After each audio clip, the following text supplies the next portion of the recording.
Let's go back out to Matthew Torres. Matthew, we heard them say in this press conference they're going to be looking at the human, the machine, and the environment. What else did you take from that meeting today?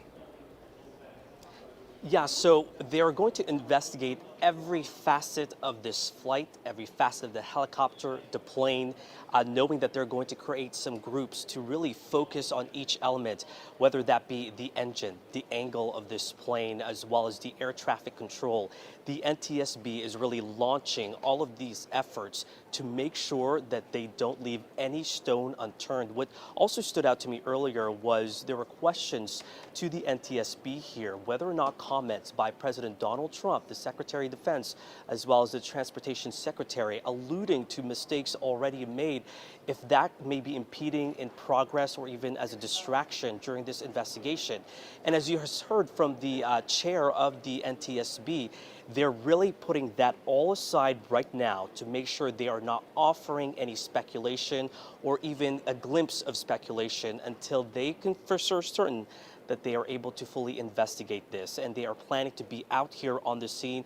They say as long as it takes to collect all of the evidence. We know that the families of these victims are still on their way here to DC, so that's why at some point they will also be briefing these family members as soon as they can.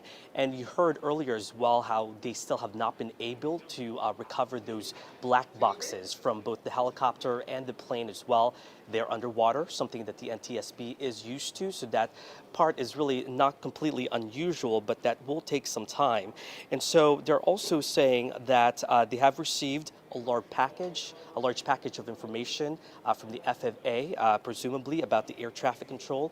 They have yet to review that large package, as well as they're looking into they haven't looked into any other reports. There was another question about if they looked into reports of lack of employees and lack of personnel when handling these types of planes. They say they're still, again, holding off until they're able to review as much information as possible.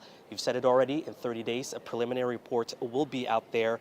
50 NTSB personnel out here on the scene and will remain here as long as possible. Guys.